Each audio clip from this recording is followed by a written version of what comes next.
please give a warm Lutheran Church of the Cross welcome for Pam Pedigo, who's going to be preaching for us today.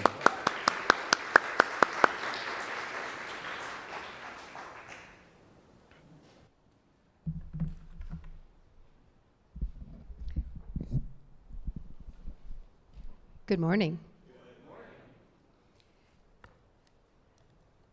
The topic of love is not that easy. I was honored when Pastor Paul asked me to be a guest speaker this morning. But when I asked him what the topic was and what the sermon series involved, he said love.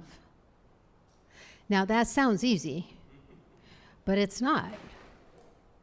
Because things fall off the lectern.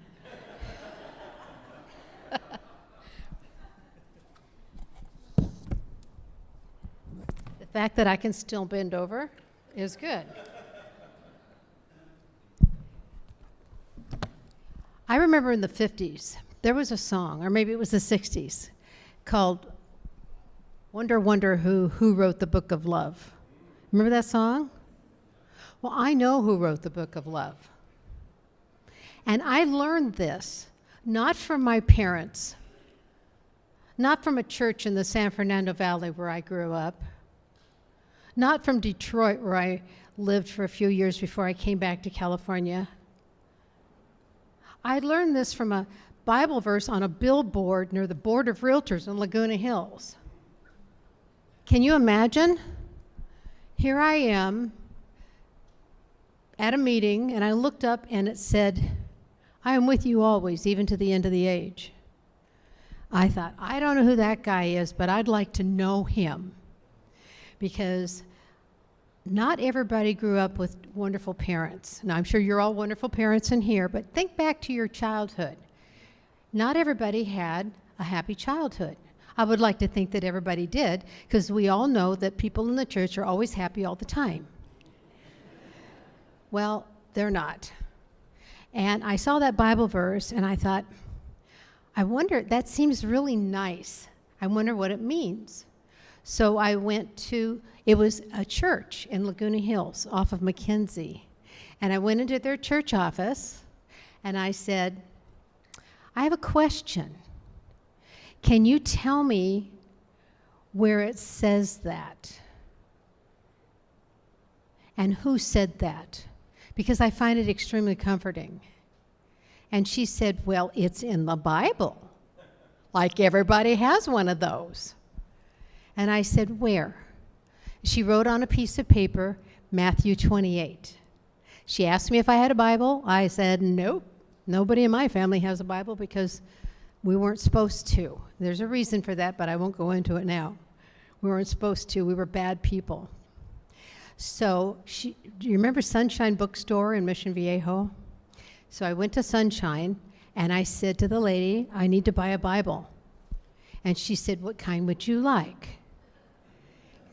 And I said, English, please. And she said, okay. She knew that I was kind of a novice. And she said, would you like a red letter Bible? And I said, no, I prefer that it be in the print be in black because I think it's easier to read. Long story short, here's my first Bible. I got it in 1995 at Sunshine Bookstore. It is an NIV, and the red letters are the words of Christ. Now, she didn't exactly tell me that. It's got my name on it, too. They put your name on it, so you don't lose it. So I started reading it. Do you know how hard it is to read this? It's really hard. And when you go to church, they don't answer your questions. It's a sermon, and it feels good, and you go home. But nobody ever invited me to church. I'm absolutely convinced there are no churches in Michigan, because if there were, somebody would have invited me. When I moved to California, one of my neighbors saw that I had a 3-year-old son, and she said, you know, there's a preschool down the street that's really nice. I said, where is it? I think I need some help here. She said, it's called Robert Lang. So I took my son to the preschool to enroll him, and I noticed that it was on the campus of Mount of Olives Church. And so I asked the gal if even though we don't go to church, if my son could still attend there. And they were just gracious and lovely and said yes. My son evangelized me. He would come home from preschool, daycare, and sing songs to me like Jesus loves me, this little light of mine, I'm going to let it shine. Especially the part, don't let Satan it out. So I decided to try to learn theology. And the thing that impressed me was what's called the Great Commission. Then the 11 disciples went to Galilee, to the mountain where Jesus had told them to go. When they saw him, they worshiped him, but some doubted. Of course. Then Jesus came to them and said, "All authority in heaven and on earth has been given to me. Therefore, go make disciples of all nations, baptizing them in the name of the Father, the Son, and the Holy Spirit, and teaching them to obey everything I have commanded you. And surely I am with you always, even to the end of the age." Bam, there it is. That's my verse. And it's more than just knowing that somebody loves you. It's the command to go out and tell other people about this person that loves you so much. It's called evangelism. And we're called to do that. And yes, we're called to ask people to church. We're called to be nice to people. Even in the line at the grocery store when they take butts. Have you ever had that happen? Or it says 12 items only and they've got easily 30. But grace dictates our behavior. And I didn't know that till I read this book. Now, in order to read this book, you have to understand it. So I had to go to school. That's where the seminary came in. I went to Fuller Seminary, and I just said I wanted to learn theology. And they said, "Are you going to become a pastor?" I said, "No, I don't think so." I said, "Are girls allowed to do that?" And they rolled I got the eye roll from the administration office. So I found myself learning with all the pastoral candidates the Word of God. And they started us in Genesis, and one chapter at a time, all the way to Revelation. When we did the Old Testament, we used the Hebrew Bible. And guess what? It's the same. And it really is a good idea to do that, because if you have any friends that are Jewish, you can tell them that what we have and what they have is the same book. They think they don't understand it. And I see now that there are more and more Messianic Jews because they're reading the truth, the Messianic prophecy. So you've been studying about the types of love. C.S. Lewis wrote a book called The Four Loves, and you discussed that. I think Pastor Paul did. Storge, Philia, Eros, Agape. Agape is the one I love. Agape. But so you've learned the types of love. When Peter betrayed Jesus, he was asked 3 times by Jesus, "Do you love me?" See, Peter wasn't a good guy. He made some mistakes. Do we ever make mistakes? Of course, not in the congregation here, no. But Jesus said, "Do you love me? Feed my sheep. Do you love me? Feed my lambs. Take it on the road." That's what he is saying. And Peter was like, "Yeah, I'll do that." And he did. So you have the different types of love, because God was really saying to Peter, "Do you agape me?" Only he didn't exactly say it that way. Actually, the Bible was written in Greek originally. So there's the 4 categories of love, but that's not exactly enough. How do you show love to people? Just going around and knowing the word agape, what that means, isn't enough. You could isolate yourself and memorize the Bible and think that you've got it, but you don't, because the theme of that book is to love me and tell everybody else about it and be kind to people. And forgive people. That's a tough one. The forgiveness factor. That's a tough one. Anybody have a problem with forgiveness sometimes? All right, there's the forgiveness factor. But be kind to people. Grace is amazing. So how do you communicate this love that we've been learning about? How do we treat each other? Love isn't only about how we feel, it's about how we communicate that with other people. People in our families, people in our community. And Gary Chapman wrote a book about that called The Five Loves. But first of all,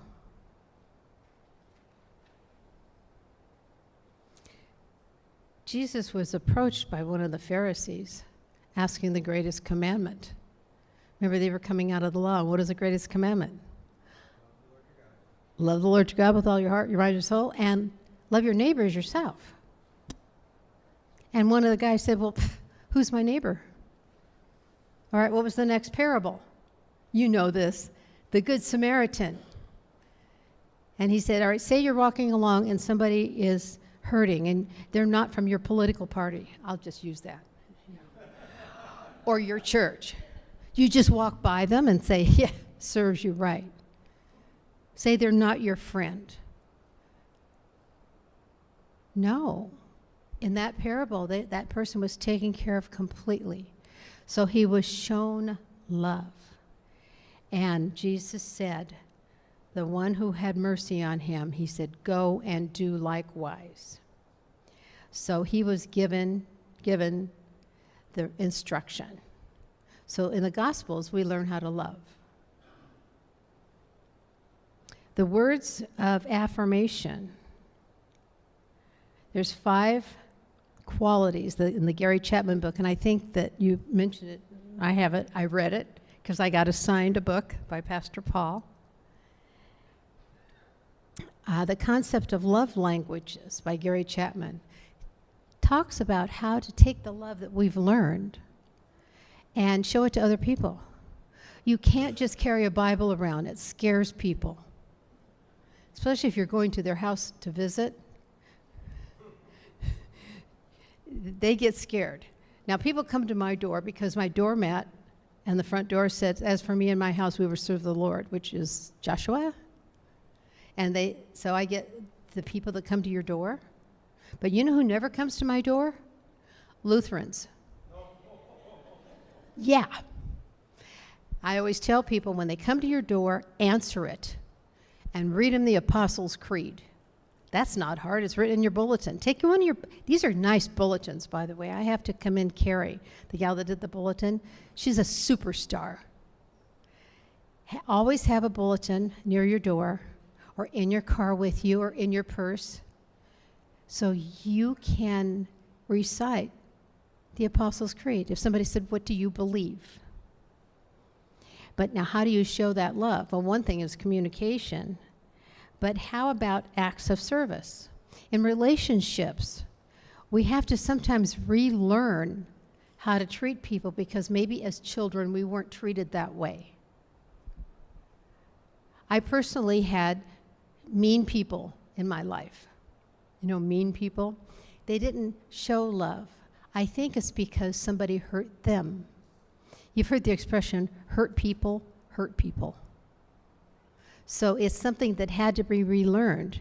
And acts of service, let me help you. Do you know how much that means to somebody that's struggling? Do you know how much that means to your spouse who's doing something and he's doing you a favor and you just step in? Or you know how much it means to me when Gary empties the dishwasher? I hate emptying the dishwasher. Gary's my husband. I hate emptying the dishwasher. You know, it's called a sensitivity, acts of service. When you're in line at the grocery store, if somebody's struggling, help them. Pick up the water and put it in the car for them. Yes, I've been there. You know, when you want to buy the big thing of water because it's cheaper and it weighs 500 pounds, I'm always so grateful when some young person comes up to me and says, "Can I help you with that?" I'm like, "Yes." I'm not going to say, "No, I've got this." That's the old Pam. This Pam, I had hip replacement surgery and for a while walked with a cane. Canes are cool because you get a lot of sympathy. So, acts of service. Try to be sensitive to what people need. Don't just walk by or don't just watch TV. If somebody is struggling, and he has an idea, this is a good marriage counseling guide. And when I mention it to other people, apparently I'm the only one that hasn't read it. So what about other symbols of love? You can keep love in your heart, but that's not what Jesus wants us to do. What about receiving gifts? Do you ever gift a person? Just anything. A cup of coffee? A bookmark? There's acts of love there. That shows consideration. That shows compassion. And that shows grace. There's a lot of angry people in the world. Just watch TV. You see them all. They're all lined up on CNN taking turns. But what they need is acts of kindness. And have you ever been nice to somebody, had them really, really surprised? It's like, what are you doing? I'm being nice to you. Why? What do you want? I've had that feeling because my parents weren't affectionate. And they weren't nice. They were abusive. I would just tell you that because I don't think I'm alone here. I don't think I'm alone. You know, it's a different time, a different generation. So receiving gifts. What about quality time? That's really difficult, especially if you're a worker bee or you like to join clubs or do Bible studies and stay gone all the time. I think it's really important to, quality time. Spend time with your family if you have one. I wish I'd spent more time with my family. That's not a do-over. Now my kids are grown, they have their own kids, and they live in Nevada. So I don't get to see them. And I can't make them go to church. You can't make your kids go to church, really. You know that. You can't make your kids go to church, or your grandchildren. Quality time. Spend time with the people that you care about. Spend time with the people that you don't care about. That's hard. I know. That's a big challenge. If there's somebody in your life I remember hearing a Beth Moore Bible study once. She talked about testy people. Testy people. You know people that like that are like a little edgy? There's a reason for that. Nobody loved them. Show a little love, but don't do it all at once because you'll scare them. But testy people, not everybody can handle it. Physical touch is your fifth way to show love to people. And that's probably significant because physical touch can be as simple as shaking somebody's hand or putting your hand on their shoulder and say hi. Now, not everybody can handle physical touch. If you walk up to somebody suddenly and tap them on the shoulder, they might do this. Why? Maybe they haven't been touched appropriately as a child. It takes you have to be a little intuitive on this one. If it's your spouse, affection is important. Just touching the shoulder or say, may I get you something? If you're in public, shaking hands, if somebody puts their hands out, shake it, even if you don't like them. Because we can move beyond that. We can move beyond anger and beyond the way we were raised and beyond the hatred, because there was a book written about how to do that. And it was a book that's the best book in the world, and it was written by the Father of us all. So we all have a Father that loves us dearly. And in your bulletin, I have a picture of a little girl being held by the Father. I treasure that because I was an adult the first time I felt the love of the Father. So the 5 love languages, and I'm sure we'll be talking more about that. It's something that you need to apply and think about, and I think it's a good idea if you can find the book. If I've got one here, if anybody wants to borrow it. So let's end with a prayer, because we have other things to do. Loving Father, all of our worship, service, and faith can be summed up in one word: love. Today we ask that you pour your divine love on our hearts. Fill us with your compassion, your patience, and your kindness so we can share it with others. Help us to love even when it's difficult. Help us to show grace to those who may not deserve it, just as you have shown immeasurable grace to us. Let love guide our decisions. Let grace season our words. Let compassion motivate our actions. In our families, our workplace, and our